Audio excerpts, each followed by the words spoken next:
Thanks giving. आज मेरा topic है थैंक्स गिविंग, परमेश्वर को धन्यवाद देना। हालेलुया। हमें परमेश्वर को क्यों धन्यवाद देना है, कब धन्यवाद देना है और कैसे धन्यवाद देना है, आज हम इन बातों को सीखने जा रहे हैं। हालेलुया। तो आइए हम चलते हैं वचनों में। उससे पहले मैं आपको बताना चाहूंगा कि एक मिशनरी था जो एक ओल्ड एज होम में गया। हालेलुया। तो वहां पे जाने के बाद उसने देखा कि वहां पे जो स्त्रियां रहती थी वृद्धाश्रम में, छोटे छोटे रूमों में रहती थी। हालेलुया।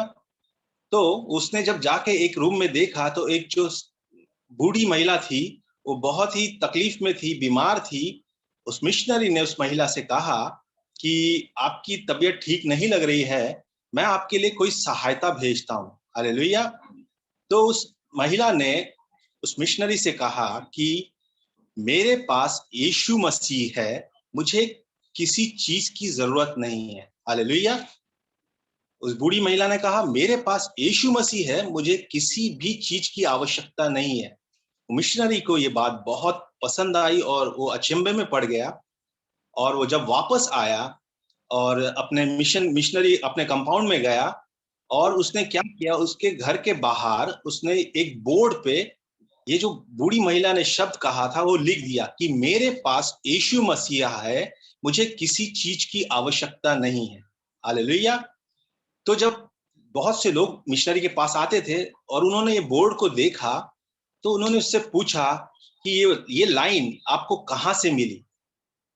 तो उसने बताया कि मैं ऐसा ऐसा वृद्धाश्रम में गया था, वो महिला मुझे मिली और जब मैंने उसके कहा कि मुझे आपकी तबीयत ठीक नहीं है, मैं आपके लिए एक सहायता भेजता हूँ, तो उस महिला ने मुझसे कहा कि मेरे पास यीशु मसीहा है, मुझे किसी चीज की सहायता नहीं की जरूरत नहीं है, किसी की सहायता की जरूरत नहीं है या किसी भी चीज की जरूरत नहीं है। हालेलुया। तो जब लोगों ने ये सुना तो सब के सब उस बूढ़ी महिला की मदद करने के लिए चले गए। लेकिन जब तक वो वहां पहुंचे तब तक वो महिला मर चुकी थी। हालेलुया। तो आज के जमाने में, आज के समय में हम देखते हैं कि लोग अपनी अपनी जरूरतों को पूरा करना चाहते हैं। किसी को गैजेट चाहिए, हालेलुया, किसी को मकान चाहिए, किसी को गाड़ी चाहिए, किसी को नौकरी चाहिए, किसी को बिजनेस में बढ़ावा चाहिए। हर कोई किसी ना किसी चीज के पीछे दौड़ रहा है। लेकिन कोई भी क्या यीशु मसीह को धन्यवाद दे रहा है, क्या अपने परमेश्वर को धन्यवाद दे रहा है? हालेलुया। ये बड़ी बात है, यीशु मसीह की किसी को जरूरत है कि नहीं, आज हमें ये सोचना है। हालेलुया। लोगों को हर एक चीजों की जरूरत है, लेकिन यीशु मसीह को धन्यवाद देने की किसी को जरूरत है या नहीं, ये हमें अपने आप से पूछना है। हालेलुया।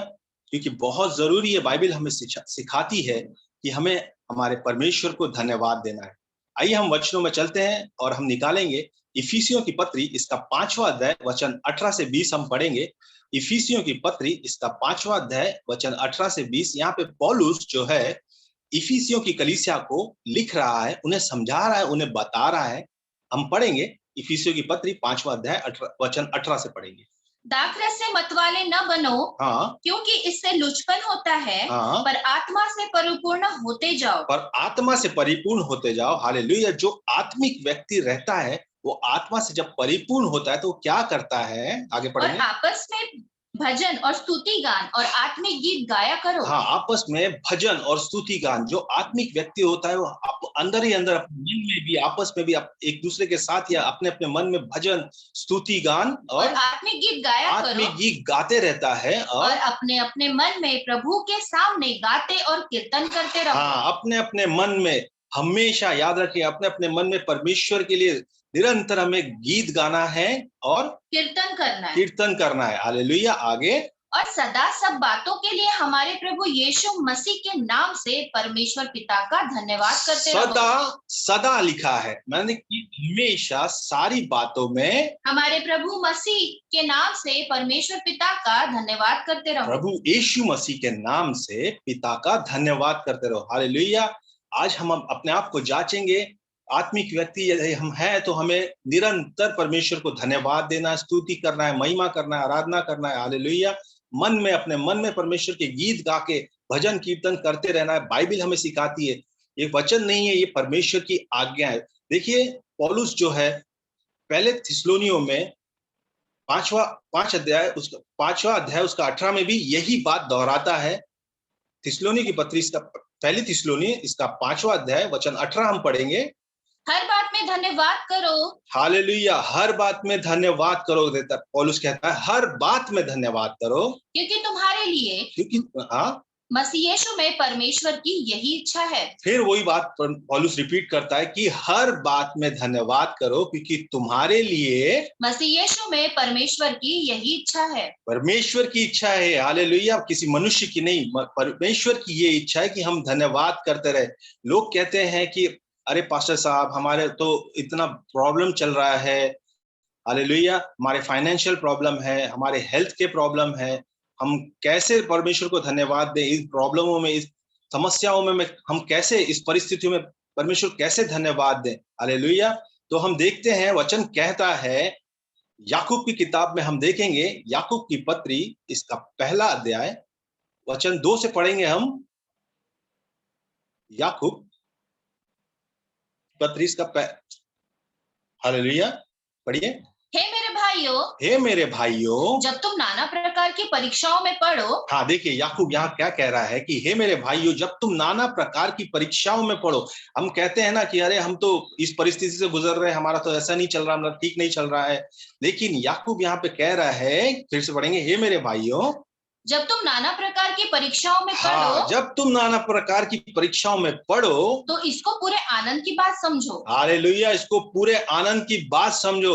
यदि हम बीमार है, यदि हमारे पास पैसे नहीं है, यदि हम तंगी में है, यदि हम पे लोन है, यदि कोई भी बात क्यों ना हो, उसे क्या करो, पूरे आनंद की बात समझो। पूरे आनंद की बात समझो, ये जानकर कि तुम्हारे विश्वास परखे जाने से धीरज उत्पन्न होता है। हाँ, तुम्हारे विश्वास, यहाँ परमेश्वर हमारे विश्वास को देखता है, तुम्हारे विश्वास के परखे जाने से धीरज उत्पन्न होता है। पर धीरज को अपना पूरा काम करने हाँ, यानी कि यहाँ पे कह रहा है कि हमें परमेश्वर पे विश्वास रख के धीरज रखना है और धीरज को अपना पूरा काम करने देना है। क्यों? कि तुम पूरे और सिद्ध होते जाओ। आमीन, क्योंकि तुम पूरे और सिद्ध होते जाओ। परमेश्वर चाहते हैं यदि हम किसी परिस्थिति में से जा रहे हैं, गुजर रहे हैं, तकलीफ में है, परेशानियों में है, तो इसे हमें पूरे आनंद के साथ लेना है। परमेश्वर का वचन कहता है ताकि हम पूरे और परिपक्व, क्या लिखा है, क्या हो जाएंगे, तो तुम पूरे और सिद्ध हो जाओ। हाँ, पूरे और सिद्ध हो जाओ और तुम में किसी बात की घटी ना रहे। हाँ, परमेश्वर नहीं चाहता कि हमें किसी भी बात की घटी रहे। हालेलुया, यदि हम किसी परिस्थिति में पड़ रहे हैं, इसका मतलब परमेश्वर हमें पूरा पूर्ण करना, कंप्लीट करना चाहते हैं, हमें सिद्ध बनाना चाहते हैं, ताकि कोई भी परिस्थिति हमारे सामने क्यों ना हो, हम किसी भी परिस्थिति से ना डगमगाए, ना हिले, ना कोई भी बात में हम परेशान हो। हालेलुया, फिर से हम देखते हैं, फिर से हम पढ़ेंगे इफिसियों की पत्री में हम चलते हैं। परमेश्वर की इच्छा यही है। इफिसियों की पत्री इसका 5 का 20 पढ़ लेंगे हम, पहले 17 पढ़ेंगे, 5 का 17। इफिसियों 5 का 17 हम पढ़ेंगे। हालेलुया, हाँ, इफिसियों की पत्री इसका 5वां अध्याय। इस कारण निर्बुद्धि ना हो। देखिए परमेश्वर कहता है निर्बुद्धि ना हो, पर ध्यान से समझो कि प्रभु की इच्छा क्या है। हाँ, पर ध्यान से समझो कि प्रभु की इच्छा क्या है। परमेश्वर का वचन कहता है इस कारण निर्बुद्धि ना हो, पर ध्यान से समझो कि प्रभु की इच्छा क्या है। अब प्रभु की इच्छा क्या है, वचन 20 पढ़ेंगे। और सदा सब बातों के लिए, सदा सब बातों के लिए हमारे प्रभु यीशु मसीह के नाम से, हमारे प्रभु यीशु मसीह के नाम से परमेश्वर पिता का धन्यवाद करते हैं। हाँ, ये परमेश्वर की इच्छा है कि सदा सब बातों में प्रभु यीशु मसीह के नाम से पिता परमेश्वर का धन्यवाद करते रहे। हालेलुया, ये परमेश्वर का वचन है, बहुत जरूरी है। हमें हर बात में हमें परमेश्वर का धन्यवाद करना है। क्यों? हमें हर एक बातों में धन्यवाद करना है। और क्यों धन्यवाद करना है? क्योंकि परमेश्वर की ये आज्ञा है। और कैसे धन्यवाद करना है? यीशु मसीह के नाम से पिता परमेश्वर का हमें धन्यवाद करना है। हालेलुया, तो हम वचनों में से और देखेंगे कि 3 प्रकार के लोग जो हैं वो हम बाइबल में पाते हैं और हमारे व्यक्तिगत जीवन में भी हम देखते हैं। ऐसे 3 प्रकार के लोगों को हम आज बाइबल से देखने जा रहे हैं कि वे किस रीति से धन्यवाद देते हैं, कब धन्यवाद देते हैं। हालेलुया, पहले तो जो लोग हैं वो हमें हर संडे मिल जाते हैं, जो हर संडे गवाही देते हैं कि परमेश्वर ने, मैं बीमार था, परमेश्वर ने मुझे चंगा किया, परमेश्वर को धन्यवाद देता हूँ। हालेलुया। मैं बुखार में था, परमेश्वर ने मुझे चंगा किया, मैं परमेश्वर को धन्यवाद देता हूँ। इसमें कोई गलत बात नहीं है। हम परमेश्वर को धन्यवाद, क्योंकि लिखा है वचन में कि हर बातों में सदा परमेश्वर को धन्यवाद दो। ऐसे लोग हैं ये कि जिनको परमेश्वर जब आशीष दे देता है उसके बाद ये धन्यवाद देते हैं। हालेलुया। बाइबल में भी हम देखते हैं, यदि हम पुराने नियम में देखते हैं, निर्गमन की किताब में जब हम जाते हैं, निर्गमन की किताब इसका 15वां अध्याय हम देखने जा रहे हैं। उसके पहले मैं आपका थोड़ा सा आपको इसकी हिस्ट्री बता देता हूं। ये इजरायली लोग जो थे वो मिस्र से निकल चुके हैं। अभी 14वें अध्याय में हम ये सब पढ़ सकते हैं। इजरायली लोग मिस्र से निकल चुके हैं और अब जा रहे हैं फिरौन से दूर जा रहे हैं, परमेश्वर की आराधना करने के लिए वो जा रहे हैं। और ऐसा होता है कि उनके आगे लाल समुद्र है और पीछे फिरौन की सेना उनके घात में उनके पीछे आ रही है। हालेलुया। अब ये विपत्ति में पड़ चुके हैं। हालेलुया। और मूसा क्या, परमेश्वर मूसा से कहता है कि अपनी छड़ी को लाल समुद्र पे मार या बढ़ा। और जब मूसा वैसा करते हैं तो लाल समुद्र दो भाग हो जाता है। हम सब ये बात को जानते हैं। और इजरायली जो है वो सूखी भूमि से होके लाल समुद्र को पार कर जाते हैं। और जब फिरौन और उसकी सेना लाल समुद्र में पहुंचती है तब वो समुद्र ज्यों का त्यों हो जाता है और सारे फिरौन की सेना जो है उसमें डूब के मर जाती है। हालेलुया। अब इजरायली लोग जो हैं इस बात से आनंदित होते हैं क्योंकि उन्होंने अभी अभी परमेश्वर की महिमा को देखा है। उन्होंने अभी अभी ये देखा है कि परमेश्वर ने हमारे लिए क्या किया। परमेश्वर की आशीष को उन्होंने देखा है, अपने छुटकारे को उन्होंने देखा है। तो उन लोग 15वें अध्याय के पहले वचन से पढ़ेंगे, हम 1 से 3 पढ़ेंगे। देखिए परमेश्वर का धन्यवाद कर रहे हैं उन लोग। तब मूसा और इस्राएलियों ने यहोवा के लिए यह गीत गाया। हाँ, तब मूसा और इस्राएलियों ने यहोवा के लिए गीत गाया। उन्होंने कहा, हाँ, मैं यहोवा का गीत गाऊंगा क्योंकि वह महाप्रतापी ठहरा है। हाँ, उन्होंने कहा मैं यहोवा का गीत गाऊंगा क्योंकि वो महाप्रतापी ठहरा है। घोड़ों समेत सवारों को उसने समुद्र में पटक दिया है। हाँ, यहोवा मेरा बल और मेरा भजन का विषय है। हाँ, और वही मेरा उद्धार भी ठहरा है। हाँ, मेरा परमेश्वर वही है, मैं उसकी स्तुति करूंगा। मैं उसके लिए निवास स्थान बनाऊंगा। मेरे पूर्वजों का परमेश्वर वही है, मैं उसको सराहूंगा। यहोवा योद्धा है, उसका नाम यहोवा है। देखिए इस रीति से मूसा ने ये गीत लिखा और सारे इजरायली मिलके परमेश्वर को धन्यवाद दे रहे हैं, परमेश्वर के लिए गीत गा रहे हैं। क्यों? क्योंकि परमेश्वर ने उनका छुटकारा किया, उनको आशीष दी है। हालेलुया। और इसको कंटिन्यू करते गए इजरायली लोग। अगर हम 15 का 11 पढ़ेंगे उसमें भी हम देखते हैं, हे यहोवा, हाँ, देवताओं में तेरे तुल्य कौन है? हाँ, तू तो पवित्रता के कारण महाप्रतापी हाँ, और अपनी स्तुति करने वालों के भय के योग्य और आश्चर्य कर्म का करता है। हाँ, हालेलुया। इस रीति से वो बोल बोल के परमेश्वर को धन्यवाद दे रहे, परमेश्वर की स्तुति कर रहे। यदि और आगे हम देखेंगे 18 में 15 का 18 देखेंगे, यहोवा सदा सर्वदा राज्य करता रहेगा। हाँ, और 21 में देखेंगे हम 15 का 21, और मरियम हाँ, उनके साथ यह टेक गाती गई, हाँ, यहोवा का गीत गाओ क्योंकि वह महाप्रतापी ठहरा है। हाँ, घोड़ों समेत सवारों को उसने समुद्र में फेंक दिया है। हालेलुया। यहाँ पे इजरायली क्या कर रहे हैं? जश्न मना रहे हैं, खुशी मना रहे हैं, गीत गा रहे हैं। मरियम जो है ढप बजा के नाच के उन लोग परमेश्वर को धन्यवाद दे रहे हैं, परमेश्वर की महिमा कर रहे हैं। हालेलुया। क्योंकि परमेश्वर ने उनके लिए एक काम किया है जिसके कारण वो आनंदित है और आनंद के कारण वो परमेश्वर को धन्यवाद दे रहे हैं। किस रीति से धन्यवाद दे रहे हैं? परमेश्वर का गीत गा रहे हैं, स्तुति कर रहे हैं, आराधना कर रहे हैं। हालेलुया। हमें इस बात को हमेशा याद रखना है। हर बात में हमें परमेश्वर को धन्यवाद के साथ प्रार्थना, धन्यवाद के साथ स्तुति, धन्यवाद के साथ आराधना, हर बात में परमेश्वर को हमें धन्यवाद देना। इजरायलियों ने ये काम किया पुराने नियम में। ये पहले टाइप के लोग जो मैं आपको बता रहा था वो है। हालेलुया। कि जब हमें आशीष मिल जाती है उसके बाद हम परमेश्वर को धन्यवाद देते, परमेश्वर की स्तुति करते। हालेलुया। अब हम दूसरे टाइप के, और इसी बात को हम अगर देखेंगे प्रकाशित वाक्य में भी, प्रकाशित वाक्य को अगर हम देखते, प्रकाशित वाक्य 15 के 8 में हम देखेंगे कि कैसे परमेश्वर को धन्यवाद दिया जा रहा है स्वर्ग में भी। हाँ, प्रकाशित वाक्य 15 का 3 और 4 में देखेंगे।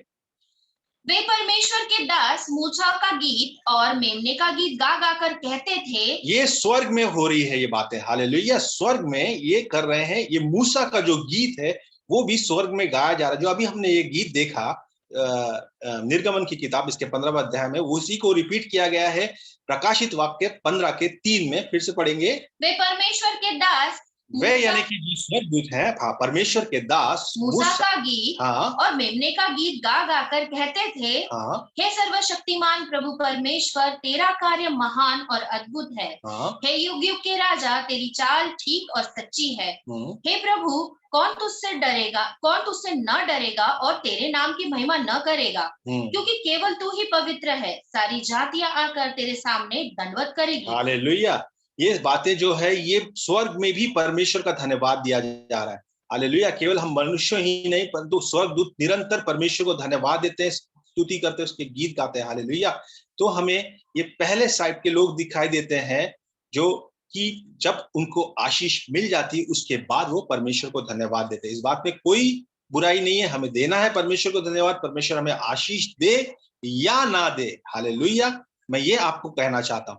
अब दूसरे टाइप के लोग हम देखेंगे, दूसरे प्रकार के लोग हम देखेंगे कि जब उनके सामने परिस्थिति है, उनके सामने युद्ध जैसा है, हालेलुया। कई बार हमारे जीवन में ऐसी परिस्थितियां आ जाती है, युद्ध के समान हमारे सामने बहुत सारे परेशानियां आती है, विपत्तियां आती है। लेकिन ऐसी विपत्तियों में हमें क्या करना है, बाइबल हमें सिखाती है। और सबसे अच्छा उदाहरण जो है वो हम यीशु मसीह का उदाहरण लेंगे, क्योंकि यीशु मसीह हमें हमारे मॉडल होना चाहिए, हमारे रोल मॉडल होना चाहिए, और वो हमें सिखाते हैं कि विपत्ति के समय क्या करना चाहिए। हालेलुया। जब हम देखते हैं कि यीशु मसीह लाजरस जब मर चुका था, हालेलुया, हम सब जानते हैं। और लाजरस के मरने से पहले ही मार्था और मरियम ने यीशु मसीह को संदेश देके बुलाया था कि हम लाजरस जो है मरने पे आप आ जाइए। पर यीशु मसीह 2 दिन बाद वहां पे पहुंचे। और हम देखेंगे यूहन्ना की पत्री, इसका यूहन्ना 11 का 41 से 46 हम देखेंगे। वहां पे हम देखते हैं कि यीशु मसीह अब वहां पहुंच चुके हैं। लाजरस जो है मर चुका है, कब्र में जा चुका है, हालेलुया। अब वहां यीशु मसीह आते हैं। हम देखेंगे यूहन्ना 11 41 से 46। तब लोगों ने उस पत्थर को हटाया। यीशु ने आंखें उठाकर कहा, हे पिता, मैं तेरा धन्यवाद करता हूँ कि तूने मेरी सुन ली है। आमीन, हालेलुया। इससे पहले कि यीशु मसीह कुछ करते, उन्होंने सबसे पहले क्या किया? उन्होंने आंखें उठा के, फिर से पढ़ेंगे। यीशु ने कहा, आंखें उठाकर कहा, हे पिता, यीशु ने आंखें उठाकर कहा, हे पिता, मैं तेरा धन्यवाद करता हूँ कि तूने मेरी सुन ली है। मैं जानता था कि तू सदा मेरी सुनता है। आमीन, मैं जानता था कि तू सदा मेरी सुनता है। जो भीड़ आसपास खड़ी है, उनके कारण मैंने यह कहा। हाँ, हालेलुया। जिससे कि वे विश्वास करें कि तूने मुझे भेजा है। आमीन, हालेलुया। यहाँ पे देखिए, यीशु मसीह जानते थे कि वो क्या करने जा रहे हैं, लेकिन यीशु मसीह कुछ भी काम करने से पहले परमेश्वर अपने पिता को धन्यवाद देते थे। हालेलुया। यदि आज हमारे सामने परिस्थिति बड़ी है तो भी हमें सबसे पहले यीशु मसीह की ओर देखना है, और क्या करना है? हमें परमेश्वर का धन्यवाद करना है। हालेलुया। ऐसी ही एक परिस्थिति थी जब यीशु मसीह के सामने 5000 की भीड़ थी और यीशु मसीह के पास 5 रोटी और 2 मछली थी। उस समय भी हम जानते हैं कि यीशु मसीह ने वो रोटी और मछली लेके परमेश्वर का पहले धन्यवाद किया और उसके बाद उस रोटी को तोड़ तोड़ के लोगों को देते गए। हालेलुया। यानी कि यहाँ पे एक ऐसी परिस्थिति जहाँ पे हम जानते हैं कि सामने बहुत कुछ मुश्किलें हैं, बात बहुत मुश्किल है। यीशु मसीह के लिए तो कोई भी बात मुश्किल नहीं थी, हम सब जानते हैं, क्योंकि वो परमेश्वर, खुद ही स्वयं परमेश्वर थे। पर हम बाइबल में से एक और कैरेक्टर को देखेंगे, पुराने नियम में हम चलते हैं। यहाँ पे हम देखेंगे दूसरा इतिहास, इसका 20वां अध्याय में हम देखेंगे। यहाँ पे यहोशाफात नाम का एक राजा, जो यहूदा का राजा था, तो क्या हुआ कि उस राजा के ऊपर एक साथ 3 राजाओं ने चढ़ाई करना चाहा। हालेलुया। 3 राजा एक साथ मिलके उसके साथ युद्ध करने के लिए निकल पड़े थे। और यहोशाफात का जो सेनापति थे या जो मंत्री थे, उन्होंने यहोशाफात से कहा कि अब हमारा बचना नामुमकिन है, क्योंकि इतनी बड़ी सेना हम पे चढ़ाई करने आ रही है, हमसे लड़ने आ रही है कि हम नहीं बच सकते अब। हालेलुया। तो ऐसी परिस्थिति आने के बाद यहोशाफात को क्या करना चाहिए था और यहोशाफात ने क्या किया, हम देखते हैं दूसरा इतिहास इसका 20वां अध्याय 6 से पढ़ेंगे हम। यहोशापात कहने लगा, हे हमारे पितरों के परमेश्वर यहोवा, क्या तू स्वर्ग में परमेश्वर नहीं है? क्या तू जाति जाति के सब राज्यों के ऊपर प्रभुता नहीं करता? और क्या तेरे हाथ में ऐसा बल और पराक्रम नहीं है कि तेरा सामना कोई नहीं कर सकता? हे हमारे परमेश्वर, क्या तूने इस देश के निवासियों को अपनी प्रजा इजराइल के सामने से निकाल कर इन्हें अपने मित्र अब्राहम के वंश को सदा के लिए नहीं दे दिया? यानी कि यहाँ पे यहोशाफात सबसे पहला काम कर रहा है। जब लोगों ने उसे बताया, जब सेनापति ने या उसके मंत्री ने उसे बताया कि हमारा बचना नामुमकिन है, तो वो सीधा चला गया परमेश्वर के पास और प्रार्थना कर रहा है परमेश्वर से। प्रार्थना कर रहा है परमेश्वर से बातें कर रहा है, याद दिला रहा है परमेश्वर को उन सारी बातों को जो परमेश्वर ने इजरायलियों को कहा था। इजरायलियों के सामने से परमेश्वर ने मुआबियों को, अम्मोनियों को, बहुत सारी जातियों को निकाला था। हालेलुया। यही बातें जो है यहोशाफात परमेश्वर को प्रार्थना करके बता रहे हैं। हालेलुया। और इसके बाद आगे यहोशाफात क्या करते हैं, इसी के 20वें अध्याय के 18 में देखते हैं। तब यहोशापात भूमि की ओर मुंह करके झुका और सब यहूदी और यरूशलेम के निवासियों ने यहोवा के सामने गिरकर यहोवा को दंडवत किया। यस, अब जब देख रहा है कि परिस्थिति गंभीर है, मेरा बचना मुश्किल है, लेकिन मेरा विश्वास यहोवा पे है, तो सीधा वो दंडवत करता है, भूमि पर मुंह के बल गिर जाता है और सारे इजरायली भी उसको देख के वैसा ही करते हैं। हालेलुया। मैं यहाँ कहना चाहता हूँ, यदि आपकी परिस्थिति गंभीर है, यदि आपको कोई भी राह नहीं दिख रही है, यदि आप जानते हैं कि बहुत बड़ी मुश्किल सामने है, हमें क्या करना है? सीधा दंडवत करना है, मुंह के बल जाना है, परमेश्वर को धन्यवाद देना है, परमेश्वर से प्रार्थना करना है। और उसके बाद क्या किया यहोशाफात ने? 20 का 19 देखेंगे हम। कहातियों और कोहरियों में से कुछ लेवी खड़े होकर इजराइल के परमेश्वर यहोवा की स्तुति अत्यंत ऊंचे स्वर से करने लगे। हालेलुया। जो कहाती और कोहरी जो लोग थे, इनको पहले से चुना गया था। क्यों? ताकि वो परमेश्वर को धन्यवाद दे, परमेश्वर की स्तुति आराधना करने के लिए चुना गए थे ये लोग। हालेलुया। जैसे कि हमारे चर्च में क्वायर टीम होती है, वैसे ही दाऊद राजा ने अपने लिए क्वायर टीम बना के रखी थी, भजन करते थे, परमेश्वर की भजन कीर्तन स्तुति आराधना निरंतर दिन रात करते थे। कि कराती और जो दूसरे थे कोरही जो लोग थे, ये परमेश्वर के चुने हुए आराधक लोग थे, दिन और रात परमेश्वर की आराधना करते थे। तो क्या कहता है वचन 19 में, क्या पढ़े हमने? कहाती और कोरहियों में से कुछ लेवी खड़े होकर इजराइल के परमेश्वर यहोवा की स्तुति अत्यंत ऊंचे स्वर में करने लगे। ये क्यों करने लगे? क्योंकि एक भविष्यवक्ता उनके मध्य में आके उसने कहा था कि यहोवा यूं कहता है कि तुम उन भीड़ से मत डरो या उन राजाओं से मत डरो, केवल परमेश्वर की स्तुति आराधना करो, परमेश्वर तुम्हारे वश में कर देगा। हालेलुया। आज हम देखते हैं, यदि कोई देश किसी देश के विरुद्ध युद्ध करता है, तो सबसे पहले एयरफोर्स का इस्तेमाल करता है, फिर आर्मी जाती है। हालेलुया। पुराने जमाने में जब युद्ध होता था, तो सबसे पहले अच्छे अच्छे घुड़सवारों को, अच्छे अच्छे योद्धाओं को पहले भेजा जाता था और उसके पीछे फिर सैनिकों को भेजा जाता था। लेकिन यहोशाफात ने यहाँ पे उल्टा किया। उसने क्या किया? अपने जो गीतकार थे, संगीतकार थे, आराधक थे, उनको आगे आगे भेजा और वो जोर शोर से परमेश्वर को धन्यवाद देते हुए, परमेश्वर की स्तुति आराधना करते हुए आगे बढ़ते चले जा रहे थे। हालेलुया।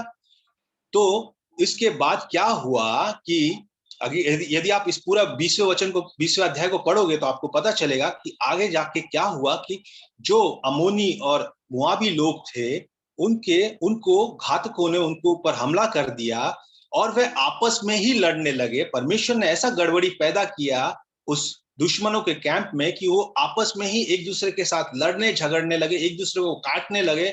और जब तक ये इजरायली उनके कैंप में पहुंचे, तब तक उन्होंने देखा कि पूरे लाशों के ढेर पड़े हुए हैं, सारे के सारे मर चुके हैं। और लिखा है वचन में कि इन्होंने इतनी लूट इनको मिली इजरायलियों को कि 3 दिन लगे उनको वो पूरी लूट इकट्ठा करने के लिए। हालेलुया। यहाँ पे हमें परमेश्वर ये दिखाते हैं, ये सिखाते हैं कि यदि आपके सामने परिस्थिति कैसी भी क्यों ना हो, आपको सबसे पहले प्रार्थना करना है, घुटने पे जाके मुंह के बल परमेश्वर को धन्यवाद देना है और गीत गा के उसकी महिमा करना, उसकी प्रशंसा करना, उसकी तारीफ करना है। जब हम देखते हैं कि हमारे परिस्थितियां ठीक नहीं है, बहुत बड़ा युद्ध हमारे सामने है, तो हमें इस रीति से काम करना है। ये जो होते हैं मैच्योर क्रिश्चियन जो रहते हैं, उनका ये एक साइन है। हालेलुया। जो लोग परमेश्वर की हर हालत में परमेश्वर की स्तुति आराधना करते हैं, वो ऐसा ही करते हैं, भले ही परिस्थिति कैसी भी हो। अब हम तीसरे टाइप के लोगों को देखने जाते हैं, जो जब परिस्थिति के बीच में, युद्ध के बीच में वो है, जब उनको पता है कि अब कुछ नहीं हो सकता है, चारों तरफ से परेशानियां ही परेशानियां है, मैं फंस चुका हूं मेरे पापों के कारण, या मेरी अज्ञानता के कारण, या मेरी आज्ञा, परमेश्वर की आज्ञा न मानने के कारण, तब क्या करना है ये भी बाइबल हमें सिखाती है। हालेलुया। हम निकालेंगे, हम योना में चलेंगे। हम जानते हैं योना के विषय में, योना एक परमेश्वर का भविष्यवक्ता था और परमेश्वर ने योना से कहा था कि तू नीनवे को जाके लोगों के सामने प्रचार कर। अब योना ने क्या किया, नीनवे को जाने के बजाय वो तर्शीश को भाग गया। उसने अपने मन की पहली बात। जब वो तर्शीश को जा रहा था तो जहाज में तूफान आ गया और लोग सारे अपने सामान फेंकने लगे और अंत में चिट्ठी जो है योना के नाम पे निकली। यदि हम योना का पढ़ लेंगे तो हमें सब पता चल जाएगा। और अंत में योना ने खुद कहा कि मुझे उठा के फेंक दो समुद्र में, तब ये तूफान शांत हो जाएगा। और योना को फेंक दिया गया तूफान में, समुद्र में, और एक बड़ी मछली ने योना को निगल लिया। हालेलुया।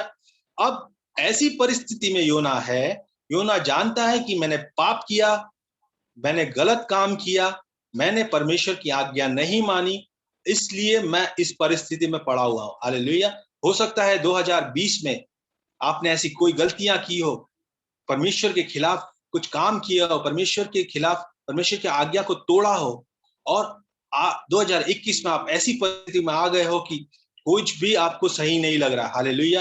हो सकता है आप फाइनेंशियली पूरी तरह से टूट चुके हैं, हो सकता है आप फिजिकली, शारीरिक रीति से पूरी तरह से टूट चुके हैं, और आपको लग रहा है कि अब मेरा कुछ नहीं हो सकता, अब मैं बचने वाला नहीं हूं।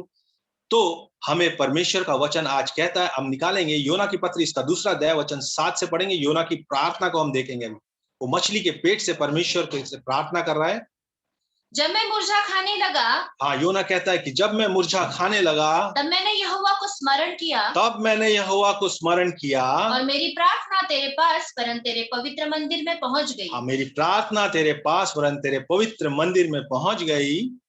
9 परंतु मैं ऊंचे शब्द से धन्यवाद करके तुझे बलिदान चढ़ाऊंगा।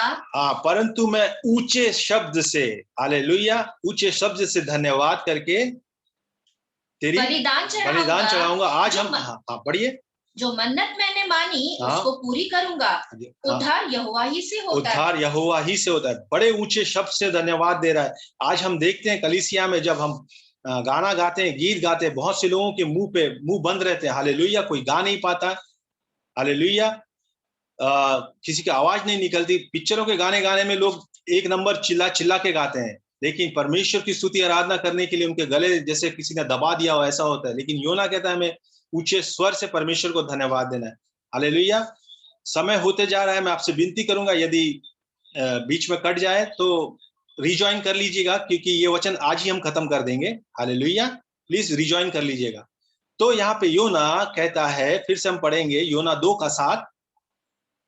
जब मैं मुर्झा खाने लगा, तब मैंने यहोवा को स्मरण किया, और मेरी प्रार्थना तेरे पास वरन तेरे पवित्र मंदिर में पहुंच गई। और 9, परंतु मैं ऊंचे शब्द से धन्यवाद करके तुझे बलिदान चढ़ाऊंगा। मैं ऊंचे शब्द से धन्यवाद करके तुझे बलिदान चढ़ाऊंगा। जो मन्नत मैंने मानी उसको पूरी करूंगा। जो मन्नत मैंने मानी है उसको पूरी करूंगा। यहोवा ही से होता है। हाँ, उद्धार यहोवा ही से होता है। हालेलुया। जब योना ने ये प्रार्थना की, परमेश्वर तक ये प्रार्थना पहुंची। अब देखिए, योना ऐसी परिस्थिति में है कि उसका जिंदा बचना मुश्किल ही नहीं, नामुमकिन है, लेकिन उस परिस्थिति में भी उसने परमेश्वर को दुहाई दी, परमेश्वर की प्रार्थना की, और परमेश्वर ने उसे उस परिस्थिति से बाहर निकाला। हम जानते हैं 3 दिन के बाद मछली ने योना को उगल दिया और योना ने जाके पूरे नीनवे में परमेश्वर के वचन का प्रचार किया। और परमेश्वर के वचन के प्रचार के बाद वहां के राजा ने और पूरी प्रजा ने टाट ओढ़ के उपवास करके परमेश्वर से पश्चाताप की प्रार्थना की और परमेश्वर ने वहां उनकी प्रार्थना सुन के 1,20,000 लोगों को बचा लिया। कितनी बड़ी मिनिस्ट्री योना ने किया। हालेलुया। आज हो सकता है हम पाप में हो, आज हो सकता है हम परिस्थिति हमारी गंभीर हो सकता है हम सोच रहे हो कि परमेश्वर हमें क्षमा नहीं करेगा, लेकिन परमेश्वर की जो योजना है हमारे लिए बहुत बड़ी है। परमेश्वर हमें, जब हम उसको दुहाई देंगे तो हमें उस परिस्थिति से निकाल के, हो सकता है 2022 में हमें ऐसे सेवकाई के लिए खड़ा कर दे कि हमारे द्वारा बहुत लोगों का उद्धार हो। हालेलुया। इसलिए परमेश्वर पे हमें विश्वास रखना है, हर एक परिस्थिति में उसे धन्यवाद देना है, ऊंचे स्वर से उसकी महिमा करना है, उसकी स्तुति करना है, उसकी आराधना करना है। हालेलुया। जैसे योना ने किया, उसकी मिनिस्ट्री अलग मिनिस्ट्री थी और उसके द्वारा बहुत लोग बचाए गए, वैसे ही परमेश्वर चाहते हैं कि हमारे द्वारा भी बहुत से लोग बचाए जाए। तो हमें निराश नहीं होना है, हमें हमारा धीरज नहीं खोना है, हमें केवल परमेश्वर पे विश्वास रखना है, उसकी हर बातों में स्तुति करना है, उसकी हर बातों में उसको धन्यवाद देना, उसकी आराधना करना है। हालेलुया। तो ये सारी बातों परमेश्वर हमें सिखाते हैं। हालेलुया। एक बहन थी जो बहुत ही विश्वासी थी। हालेलुया। और क्या हुआ कि उसका एक्सीडेंट हो गया कार से और वो पैरालाइज हो गई। पैरालाइज्ड होने के बाद भी उसने ये नहीं कहा कि प्रभु मेरे साथ ऐसा क्यों हुआ, मैं तो इतनी विश्वास में तेरे विश्वास की में बनी हुई थी, मैं तो तेरी सेवकाई करती थी। पर उसने किताब में, अपने एक किताब में लिखा कि जरूरी नहीं है कि परमेश्वर हमें जब खुशियां देता है तभी उसको धन्यवाद दें, हमें हर परिस्थिति में परमेश्वर को धन्यवाद देना है। हालेलुया। मैं आप सभी से यही कहना चाहूंगा कि परमेश्वर हमें यही सिखाते हैं, चाहे परिस्थिति कैसी भी हो, खुशी हो तो भी धन्यवाद दें, परमेश्वर को गम हो तो भी धन्यवाद दें। हर एक परिस्थिति में हमें परमेश्वर ने धन्यवाद देने को सिखाया, क्योंकि परमेश्वर की आज्ञा है। जैसे हमने पढ़ा इफिसियों की पत्री इसका 5वां अध्याय वचन 18 में, हमने 20 में हमने पढ़ा कि हर एक बातों में प्रभु यीशु मसीह के जरिए हमें सदा परमेश्वर को धन्यवाद, धन्यवाद और धन्यवाद ही देना है। हालेलुया। परमेश्वर का वचन हम